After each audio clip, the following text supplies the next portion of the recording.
पहले सबनों मेरे वालों जय मसीह की। खुदा सबनों आशीष और बरकत देवे और अज का दिन सब दे लई खुशियां आनंद भरिया होवे। आओ असी परमेश्वर के वचन नूं पढ़ांगे और सुनांगे कि खुदा दा कलाम की कहता है। यशायाह दी पोथी उसका 45 बाप उहदी जद असी 23 ऐत चो पढ़ते हाँ। मैं सौं खाधी है, मेरे मूँह तो बचन धर्म का निकलिया है अते वो मुड़ेगा नहीं। बई हर गोडा मेरे अगे नवाया जाएगा, हर जबान मेरा अकरार करेगी।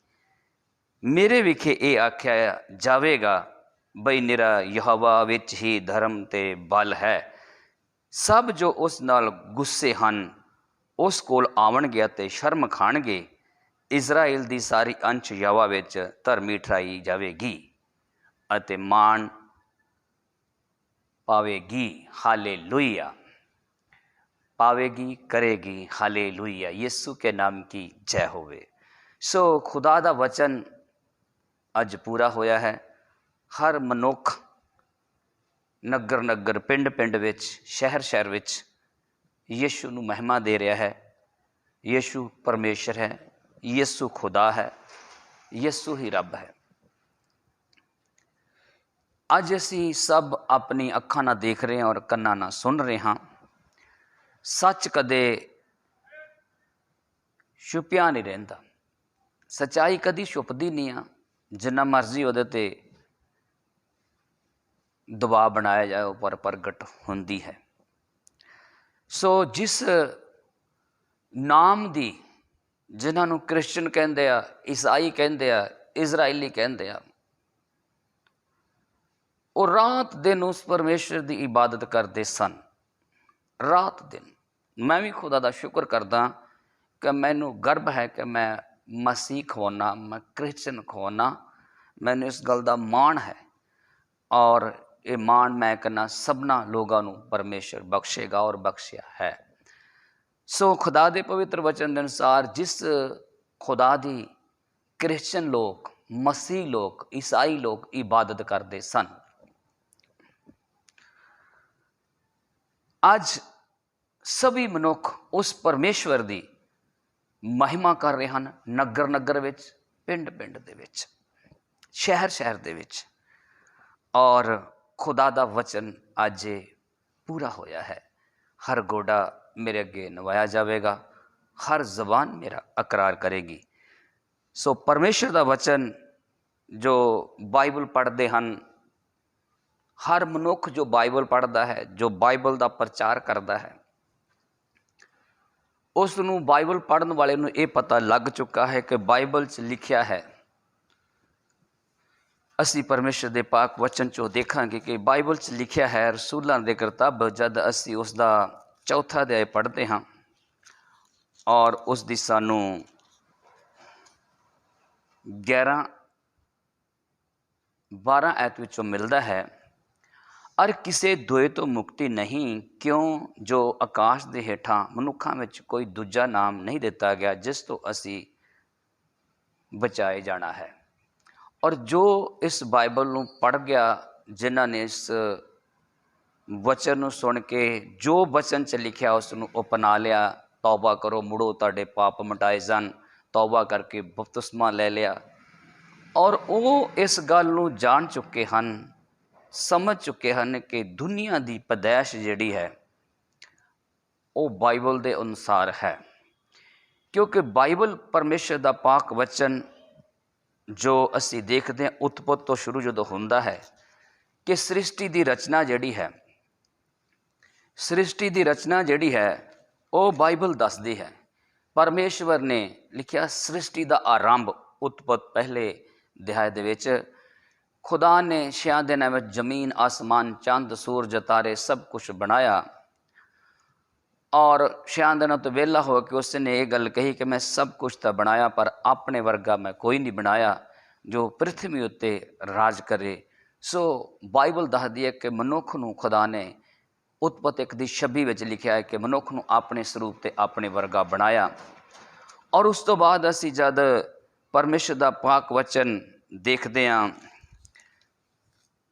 कि खुदा ने फिर किया कि आदम का कला रहना ठीक नहीं, ਉਹਦੇ वास्ते एक खुदा ने आदम की एक पसली विचों पसली कढ़ के ਉਹਦੀ नारी बनाई। ਜਦੋਂ ਅਸੀਂ दूसरे अध्याय की 21 आयत ਵਿੱਚ पढ़ते हैं तो यहोवा परमेश्वर ने आदम ते गूढ़ी नींद भेजी, सो गया ਤੇ ਉਹਦੀ पसली विच एक पसली कढ़ लई ते ਉਹਦੀ ਥਾਂ मांस भर दिता। तो यहोवा परमेश्वर ने उस पसली तो जिहड़ी उसने आदम विचों कढ़ी एक नारी बनाई ते ਉਹਨੂੰ आदम को लाया। ते आदम ने आख्या कि ये मेरियां हड्डियां विचों हड्डी अते मेरे मांस विचों मांस है, इस कारण ये नारी खवाएगी जो ये नर चों कढ़ी गई है।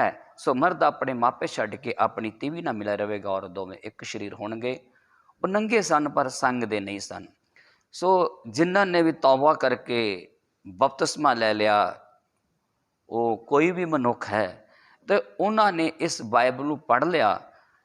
तो पढ़न के बाद उन्होंने पता लगा कि जो दुनिया की शुरुआत वो पवित्र बाइबल है।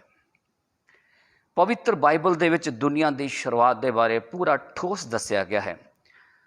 और बाइबल परमेश्वर का पाक वचन अगों पढ़ते हैं, इस गल हर जाति हर मनुख इस गल को समझ चुका है कि अब्राहम जो है वो बाइबल दे विच एक जिंदी मिसाल है, जिहदे विचों बहुत सारिया जातियां निकलियां और याकूब दे विचों भी इस तरह उहदे पोते विचों भी जातियां निकलियां, राजे निकले और जातियां निकलियां।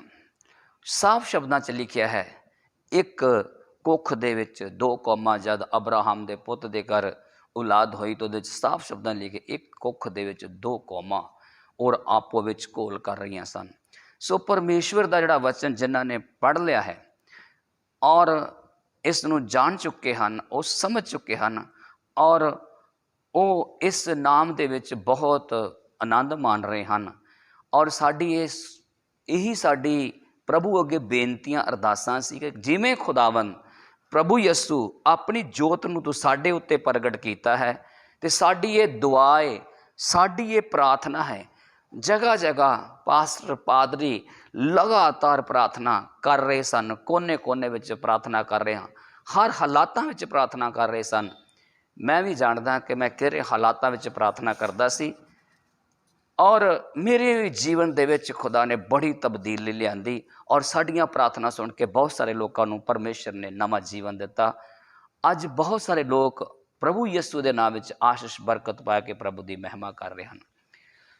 और बहुत सारे मनुख इस बाइबल नूं पढ़ के और उहदा दब के प्रचार कर रहे हैं, उहदा लुक उठा रहे हैं। पर एक सवाल है कि जदों तुसी बाइबल नूं पढ़ लिया है कि बुनियाद जिहड़ी है वो पवित्र बाइबल है। मैं बाइबल पढ़न वाला नूं, बाइबल नूं मनन वाले नूं, बाइबल के प्रचारकां नूं, उन्हां ने सुनने वाले नूं कह रहा है, मेरा दूसरे ना कोई विचार नहीं है बल्कि उन्हां नाल ही मेरा विचार है। और कुछ लोग बड़ी ठोस प्रचार कर रहे हैं, लेकिन जदों उन्हां नूं पुछया जाता है कि तुसी इस धर्म नूं क्यों पहनाया, तुहानूं कोई लालच दिता गया, पर वो अगों जवाब दिंदे हन कि मेरा मन परिवर्तन है, मेरा होर कुछ परिवर्तन नहीं है। सानू मसीहां नूं इस प्रति पूरा दुख लगता है कि ये गल इस तरह क्यों कहते हैं। जदों दुनिया की शुरुआत बाइबल है, सब कुछ बाइबल दे विच दर्ज किया गया है कि यीशु मसीह कहता क्यामत और जीवन मैं हाँ, राह सच्चाई जीवन मैं है। जिवें यूहन्ना दी अंजील उस दे 14:6 विच लिखिया राह सच्चाई जीवन मैं हाँ। यूहन्ना 11 दे विच लिखिया है कि क्यामत और जीवन मैं हाँ। और प्रकाश दी पोथी च लिखिया गया अल्फा और मेगा, आद और अंत, शुरू आखिर मैं हाँ। उन्होंने इस नूं पढ़िया, नाले इस नूं जाचिया और नाले इहदे विच आनंद माणिया, पर फिर वो कहंदे ने मेरा मन परिवर्तन है, मेरा होर कुछ परिवर्तन नहीं। जे यही कहो कि जो यीशु मुक्ति दाता है, जो यीशु दा मतलब धर्म है वो मेरा धर्म है, यीशु जो कुछ है मेरा वही है, तो मैं ये बहुत असी मसीह लोग जिहड़े हाँ खुश होवांगे कि खुदा दा कलाम ਇਹਨਾਂ ਨੇ ਅਪਣਾਇਆ ਔਰ ਅੱਜ ਇਕਰਾਰ ਕਰਦੇ ਹਨ, ਇਨਕਾਰ ਨਹੀਂ ਕਰਦੇ ਹਨ। ਔਰ ਬਹੁਤ ਸਾਰੇ ਮਨੁੱਖ ਇਸ ਧਰਮ ਵਿੱਚ ਆ ਕੇ ਪ੍ਰਚਾਰ ਕਰਦੇ ਹੋਏ ਇਹ ਗੱਲ ਕਹਿ ਰਹੇ ਹਨ ਕਿ ਮਸੀਹ ਆਪਣਾ ਈਸਾਈ ਦਾ ਕਿਤੇ ਨਾਂ ਹੀ ਨਹੀਂ ਦਿੱਤਾ ਗਿਆ ਬਾਈਬਲ ਦੇ ਵਿੱਚ। ਸਾਨੂੰ ਇਸ ਗੱਲ ਤੋਂ ਵੀ ਦੁੱਖ ਲੱਗਦਾ ਹੈ ਕਿ ਮਤਲਬ ਤੁਸੀਂ ਪਹਿਲੇ ਕੀ ਬੋਲਦੇ ਹੋ ਕਿ ਮੈਂ ਇਹਨਾਂ ਤੋਂ ਨਫ਼ਰਤ ਕਰਦਾ ਸੀ, ਇਹ ਤਾਂ ਅੰਗਰੇਜ਼ ਕੱਢੇ ਸੀ ਫਿਰ ਆ ਗਿਆ, ਔਰ ਹੁਣ ਇਹ ਸਾਨੂੰ ਵੀ ਮਤਲਬ ਬਦਲ ਦੇਣਾ ਚਾਹੁੰਦੇ ਆ। ਅਤੇ ਤੁਸੀਂ ਇਹ ਕਲਿੱਪ ਤੁਸੀਂ ਆਪ ਹੀ ਦੇਖੋ, ਮੈਂ ਤੁਹਾਨੂੰ ਇਸ ਕਲਿੱਪ ਦਾ ਆਪਾਂ ਅੱਗੇ ਮੂਵੀ 'ਚ ਦੇਖਦੇ ਹਾਂ। ਅੰਕ ਨਰੂਲਾ ਦੀ ਅਗਵਾਈ ਸੁਣੋ ਕਿ ਉਹ ਪ੍ਰਭੂ ਯਿਸੂ ਮਸੀਹ ਵਿੱਚ ਕਿਵੇਂ ਆਏ, ਔਰ ਇੱਥੋਂ ਤੱਕ ਕਿ ਜਿਹੜੇ ਪਾਸਟਰ ਦੇ ਕੋਲ ਗਏ ਉਸ ਪਾਸਟਰ ਦਾ ਵੀ ਨਾਂ ਨਹੀਂ ਲੈ ਰਹੇ ਕਿ ਮੈਂ ਕਿਸ ਪਾਸਟਰ ਦੇ ਕੋਲ ਗਿਆ, ਉਹਦਾ ਨਾਮ ਹੀ ਨਹੀਂ ਲੈ ਰਹੇ। ਸੋ ਅਸੀਂ ਇਸ ਗੱਲ 'ਤੇ ਧਿਆਨ ਕਰੀਏ ਕਿ ਜਿਸ ਪਾਸਟਰ ਗਏ, ਤੌਬਾ ਕੀਤੀ, ਬਪਤਿਸਮਾ ਲਿਆ, ਇੱਕ ਵਾਰ ਵੀ ਮੈਂ ਉਹਦੇ ਮੂੰਹ 'ਚ ਸ਼ਬਦ ਨਹੀਂ ਸੁਣਿਆ ਵੀ ਉਹ ਜਲੰਧਰ ਵਿੱਚ ਕਿਸ ਪਾਸਟਰ ਗਏ। ਇਹ ਜ਼ਰੂਰ ਕਹਿੰਦੇ ਕਿ ਮੇਰੇ ਮਾਪੇ ਜਾਂਦੇ ਸੀ ਔਰ ਮੈਂ ਵੀ ਜਾਣ ਲੱਗਾ, ਔਰ ਜਦੋਂ ਮੈਂ ਜਾਣ ਲੱਗਾ ਤਾਂ ਮੈਂ ਪੂਰਾ ਖਹਿੜਾ ਕੀਤਾ ਔਰ ਮੇਰੇ 'ਤੇ ਭੇਤ ਖੁੱਲ੍ਹਿਆ। ਔਰ ਸਾਨੂੰ ਇਸ ਗੱਲ ਦਾ ਦੁੱਖ ਹੈ ਕਿ ਤੂੰ ਮਸੀਹ ਬਣ ਕੇ, ਮਸੀਹ ਦਾ ਆਨੰਦ ਲੈ ਕੇ, ਮਸੀਹ ਚਾਹੇ ਯਹੂਦੀ ਹੈ ਚਾਹੇ ਸਾਮਰੀ ਹੈ, ਤੈਨੂੰ ਸਵੀਕਾਰ ਕਰਨਾ ਚਾਹੀਦਾ ਹੈ ਕਿ ਮੇਰੀ ਜਾਤੀ ਉਹੀ ਹੈ ਜੋ ਮਸੀਹ ਦੀ ਜਾਤੀ ਹੈ। ਅਤੇ ਮਸੀਹ ਲੋਕਾਂ ਨੂੰ ਜੋ ਟੈਨਸ਼ਨ ਆਉਂਦੀ ਹੈ ਉਹ ਨਾ ਆਵੇ, ਕਿਉਂਕਿ ਖੁਦਾ ਦਾ ਕਲਾਮ ਇਹ ਬੋਲਦਾ ਹੈ ਕਿ ਚੇਲਾ ਮੇਰਾ ਉਹ ਹੈ ਜੋ ਆਪਣੀ ਸਲੀਬ चुक के मेरे पीछे आंदा है। सो पहले असी देखांगे अंक। ठीक है, हम प्रार्थना करेंगे ना आपके लिए, आप ठीक हो जाओगे। वो पंजाबी बात करते थे, तेरे लिए प्रेयर करांगे, आप ठीक हो जाएगा तू। मेरे को लगा चलो मरना तो है ही, एक टेस्ट कर लो इनका। आप इमेजिन करो, रात के 8 बजे बाइक पर, मेरे पास बाइक होता था पैशन, रात को 8 बजे बाइक पर नशा करके मैं उनका घर देखने गया जहां वो चर्च लगाते थे, और नशा किया हुआ अंदर में गया और मेरे सिर पर हाथ रख के प्रार्थना हुई, और पहली प्रार्थना में जो मुझे करंट लगा, मुझे मालूम था कि कुछ तो है। ये मालूम नहीं था कि ये जीवित परमेश्वर है, ये एकमात्र परमेश्वर है, ये सब कुछ कर सकता है। क्योंकि हम जिन जगहों से निकले, हमारी कोठी है ब्यास में जहां पर सब बहुत बड़ा सत्संग होता है, वो हमने उनको दे दी थी और उन्होंने हमें बाहर जगह दे दी थी। हम वहां के परमानेंट मेंबर्स थे, हर जगह हमारा रोल था। एक्टिव रिलीजियस खानदान से हूं मैं, एक्टिव। ऐसा नहीं था कि हम परमेश्वर को मानते नहीं थे, नो, एक्टिवली मानते थे सबको। जहां मैं पढ़ता था वहां सब मेरे 90% दोस्त सरदार थे, तो उनके साथ में जगह जाता था, हर जगह, हर चीज मुझे मालूम थी। लेकिन इस बीमारी ने और इस मुसीबत ने, जब असली में मैंने हल ढूंढा, मुझे इतना तोड़ दिया, क्योंकि अगर मैं ना टूटता, मैं उसी घमंड में रहता। क्योंकि धर्म इंसान ने बनाया, यीशु मसीह ने कोई धर्म नहीं बनाया, परमेश्वर ने कोई धर्म नहीं बनाया। उसने नहीं कहा तू ईसाई बन जा, उसने नहीं कहा नहीं पहले अपना नाम पीटर रखेगा तो मैं तुझ पे दया करूंगा, अपनी कास्ट चेंज, उसने कुछ नहीं कहा। और जब मैंने बाइबल पढ़ी तो उन्होंने कहा कि पूरी बाइबल में ईसाई धर्म नाम का शब्द तक नहीं। अगर तू बाइबल पढ़ेगा तो तू होगा और परमेश्वर होगा, तेरे गुनाह होंगे, पाप होंगे, जिसकी वजह से तू मुसीबत में है। तूने विरोध किया परमेश्वर का, तूने गालियां दी परमेश्वर को, और तूने कहा कि मेरे घर में ये क्रिश्चियन लोग एंटर नहीं करने चाहिए, मुझे बुरे लगते हैं लोग। और परमेश्वर तुझको ढूंढ रहा है और तुझको वो पुकार रहा है, तुझ पे दया कर रहा है। और पहले दिन की प्रार्थना के बाद मुझे समझ आ गई थी कि परमेश्वर है। मैं आपको पता क्यों कह रहा हूं? क्योंकि जब लोग मुझे देखते हैं उन्हें लगता है कि मैं आसमान से स्वर्गदूत उतरा हूं। उन्हें यह नहीं मालूम मेरी हिस्ट्री क्या है, मेरा बैकग्राउंड क्या है।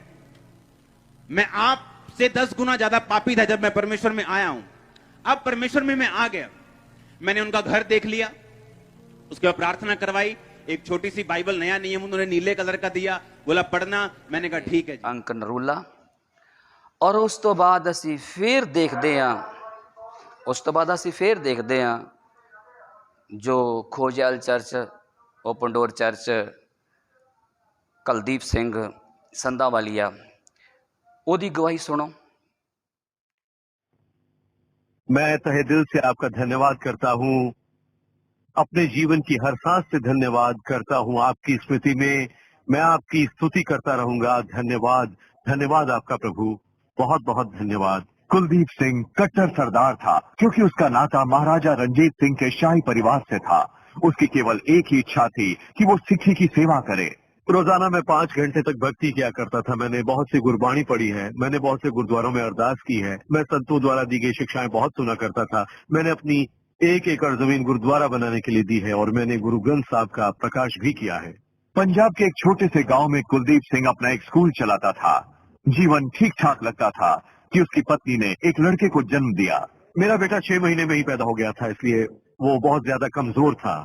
जन्म के समय उसका वजन 750 ग्राम था। उसकी टांगे मेरी उंगलियों से भी छोटी थी और डॉक्टर ने ऐलान किया कि वो बचेगा नहीं। और फिर भी हमने उसके इलाज की कोशिश की। वो बढ़ रहा था, पर वो न चल सकता था और न बोल सकता था और ना ही कोई चीज उठा सकता। कुलदीप सिंह ने सोचा कि वो अपने बेटे का स्वास्थ्य पैसे से खरीद लेगा। हमने अच्छे से अच्छे डॉक्टरों से बेहतरीन इलाज करवाया।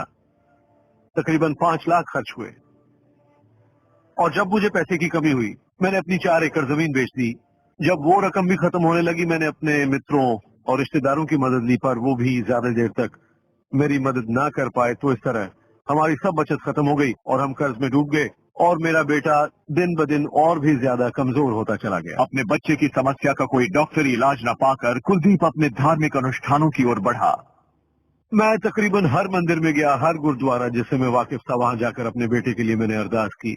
मैं अपने बेटे को धार्मिक स्नान के लिए ले गया एक कुंड में, ये सोचकर कि वो स्वस्थ हो जाएगा। हम ऋषिकेश तक भी गए और दक्षिण भारत भी गए पूजा अर्चना करने के लिए। कुछ साधु संतों से भी मिले, मैंने पशु बलियां भी दी और मैंने बाकी सभी धार्मिक विधियां भी की, पर उन सबका कोई भी मुझे फायदा दिखाई नहीं दिया। कुलदीप के सारे प्रयत्न विफल हुए। अपने बच्चे को एक सामान्य जीवन देने की उसकी आशा धुंधलाने लगी। मेरा बेटा 11 साल का हो गया, पर अभी भी उसकी हालत वैसी थी। मेरे नौकर ने मेरी हालत देखी और कहा, सरदार जी, मुझे लगता है आप सब जगह से हार गए हैं। उसने पूछा कि क्या वो मेरे बेटे को चर्च ले जा सकता है, पर अपने धर्म में बंधे होने के कारण मैंने उसकी बात नहीं सुनी। मैंने कहा, मैं सिख हूँ तो मैं चर्च कैसे आ सकता हूँ। इसलिए मैं अंग्रेज लोगों से नफरत करता था, क्योंकि उन्होंने हमारे वंशजों और पुरखों को मारा था। और मैंने सोचा कि यीशु केवल अंग्रेज लोगों का परमेश्वर है, इसलिए अपने बेटे के इलाज के लिए मैं कैसे उस पर विश्वास करूं। लेकिन मैं फिर भी वहां गया। कुलदीप सिंह का चर्च में पहला आगमन उसे उलझन में डाल गया। उसके पास जवाबों से ज्यादा प्रश्न हो गए। जब मैं वहां गया, मैंने बहुत से लोगों को देखा जो अपने चमत्कारों और चंगाई की गवाही दे रहे थे, जो उनके यीशु मसीह से प्रार्थना करने पर हुए थे। बाद में मेरा नौकर मेरे बच्चे को पास्टर के पास लेकर गया, जिसने यीशु के नाम पर उसके लिए प्रार्थना की। और फिर मैंने वो संदेश सुना जो पास्टर दे रहे थे, जिसमें उन्होंने एक पंक्ति का हवाला दिया, ये कहते हुए, धार्मिक मजबूरियां परमेश्वर से अलग करती हैं। पर मैं सोचता था कि यदि आपको परमेश्वर के साथ होना है तो आपको धार्मिक होना पड़ेगा। तो आप ये कैसे कह सकते हैं? इस पंक्ति ने मुझे बहुत असमंजस में डाल दिया, पर मैंने सोचा कि इसका जरूर कोई ना कोई अर्थ होगा। तो मैंने एक किताब खरीदी, प्रिपरेशन फॉर हेवन, और एक बाइबल। मैं उन्हें घर ले गया और उसे घर जाकर पढ़ा। कुलदीप ने वो किताब और बाइबल पढ़नी शुरू की। उस कथन को समझने के प्रयत्न में धार्मिक मजबूरियां परमेश्वर से अलगाव है। रिसर्च करना मेरा स्वभाव है, इसलिए मैंने वो किताब पढ़ी जिसमें लिखा था कि परमेश्वर का कोई धर्म नहीं होता, यीशु मसीहियों के लिए ही नहीं आए, वो सबके लिए आए। इन शब्दों ने मुझे बहुत प्रभावित किया। जब मैंने बाइबल पढ़ी तो मुझे पता चला कि ये बहुत ही अलग थी। इसमें कहानियां थी और व्यवहारिक मूल्य थे जो दूसरे धार्मिक ग्रंथों में नहीं थे। मुझे अपने दिल में कुछ शांति मिली जो मुझे पहले कभी नहीं मिली थी। इसलिए मैं स्पष्ट था, साफ साफ जान गया था उन शब्दों को, और मैं सचमुच जान गया था कि मैं धर्म में जकड़ा हुआ था। वो सभी विधियां जो मैं कर रहा था वो बस औपचारिक थी, उनसे मुझे कुछ नहीं मिला। इसलिए यीशु के प्रति मेरी सोच धीरे धीरे बदलने लगी। चर्च में आने के 4 सप्ताह बाद कुलदीप सिंह ये देखकर आश्चर्यचकित रह गया कि उसके बेटे की हालत बिल्कुल बदल गई है। मैंने एक चिल्लाहट सुनी, ये कहते हुए, पापा। और जब मैंने देखा कि वो हरमन था, मेरा बेटा, तो मैं विश्वास नहीं कर सका कि ये लड़का जो 11 साल से चल नहीं सकता था, बोल नहीं सकता था, अचानक खड़ा था और चिल्ला रहा था। मैं ये चमत्कार देखकर हैरान रह गया। मैं आपको बता नहीं सकता कि वो खुशी का जज्बा जो मुझे महसूस हुआ। घर पर भी सब खुशी से झूम उठे। जो भी कुछ हम कहते या करते मेरा बेटा भी किया करता। हम चकित रह गए थे ये देखकर कि वो सभी क्रियाएं कर रहा था। तुरंत मैंने पास्टर को फोन किया और इस चमत्कार के बारे में बताया। उन्होंने कहा कि हमें इस चमत्कार के लिए यीशु का धन्यवाद करते रहना चाहिए, क्योंकि उन्हीं की कृपा से आपका बेटा चंगा हुआ है। 11 साल दुख भोगने के बाद अपने बेटे को इतनी सेहतमंद अवस्था में देखकर कुलदीप सिंह का धर्म में विश्वास टूट गया, पर यीशु मसीह में बढ़ गया। उसने यीशु से प्रार्थना शुरू की और उनकी चमत्कार करने वाली समर्था पर विश्वास किया। मैं ये जान गया था कि ये धर्म नहीं है, पर संबंध है जो आपको परमेश्वर के निकट लाएगा। और मुझे वो सच्चा संबंध यीशु मसीह में मिला। मैंने यीशु को अपने जीवन में स्वीकार किया और उस दिन से मेरे जीवन में सब कुछ बदल गया। मेरा स्कूल अच्छा चलने लगा, मुझे उससे मुनाफा होने लगा, सब खुशियां हमारे परिवार के लिए लौट आई। यीशु मसीह में हमें हर रोज नई खुशी मिलती है।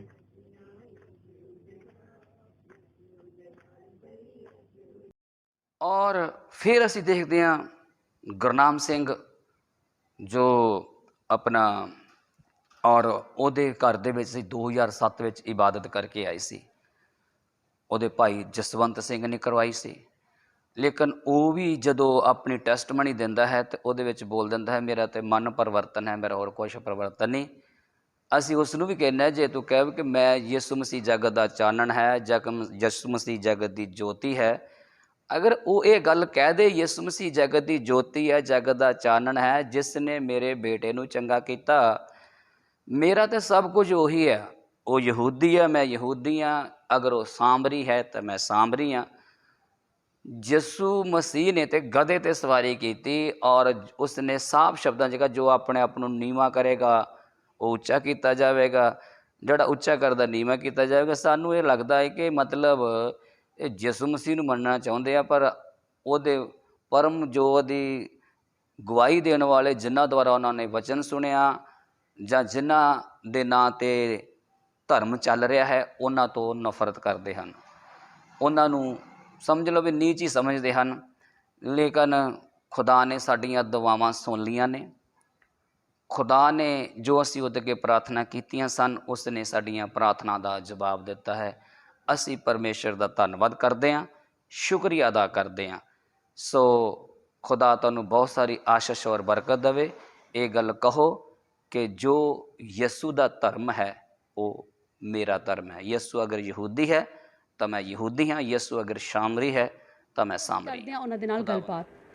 ਸਤਿ ਸ਼੍ਰੀ ਅਕਾਲ ਜੀ। ਸਤਿ ਸ਼੍ਰੀ ਅਕਾਲ ਜੀ। ਬਹੁਤ ਬਹੁਤ ਸਵਾਗਤ ਹੈ ਤੁਹਾਡਾ ਸਭ ਤੋਂ ਪਹਿਲਾਂ ਸਾਡੇ ਸ਼ੋਅ ਵਿੱਚ। Thank you.